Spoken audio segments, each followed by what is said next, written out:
Today's lesson is కాంతి కిరణజన్య సంయోగ క్రియ. కాంతి అనేటువంటిది కిరణజన్య సంయోగ క్రియ యొక్క కారకంగా ఎలా ఉపయోగపడుతుందో తెలియజేయడం.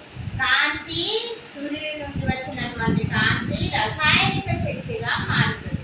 అది కిరణజన్య సంయోగ క్రియలో పిండి పదార్థాలు ఏర్పడడానికి ఉపయోగపడుతుంది. మరి కాంతి అవసరమని నిరూపించేటటువంటి ప్రయోగం. ఒక కుండీలో పెరుగుతున్నటువంటి మొక్కను తీసుకొని ఒక రోజంతా చీకటి గదిలో ఉంచాలి. అప్పుడు ఏమైందంటే దీనిలో ఉన్నటువంటి పిండి పదార్థం అనేటువంటిది ఇంకా ఉండదు.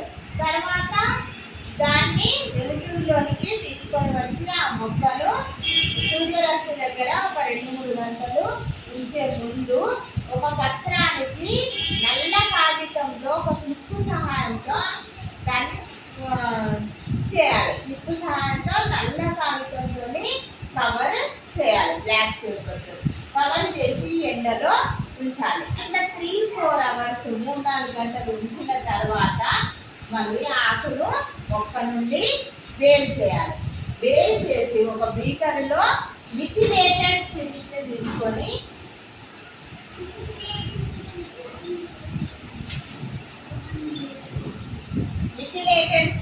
తీసుకొని మనము ఆ ఆకును వేడి చేయాలి. ఎంత వరకు అంటే ఆకు కొంచెం తెలుపు రంగు వరకు వచ్చే వరకు వేడి చేయాలి. ఈ ఆకును తీసుకొని మళ్ళీ చల్లార్చిన తర్వాత ఈ ఆకు పైన అయోడిన్ ద్రావణాన్ని వేయాలి. అయోడిన్ ద్రావణం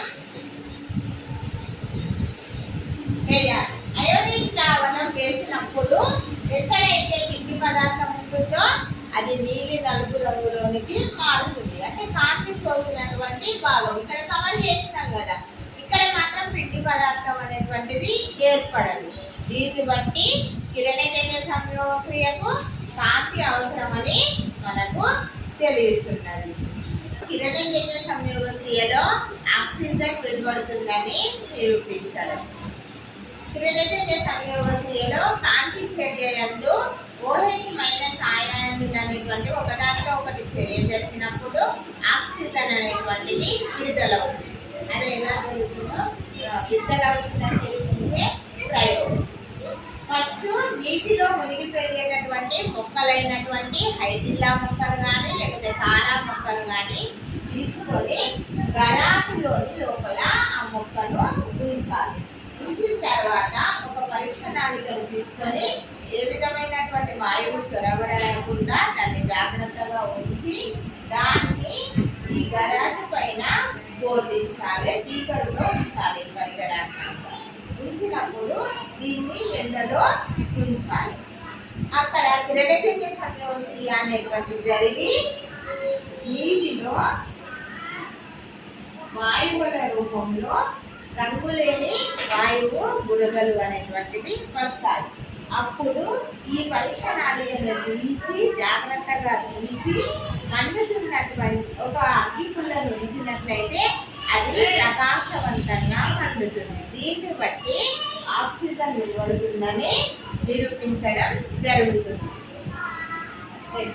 నెక్స్ట్ 1771 సంవత్సరంలో జోసెఫ్ ప్రిస్లీ అనేకమైనటువంటి ప్రయోగాలు చేసి మొక్కల యొక్క కిరణజన్య సంయోగ క్రియలో వాయువు అనేటువంటిది వెలువడుతుందని కనుక్కున్నారు.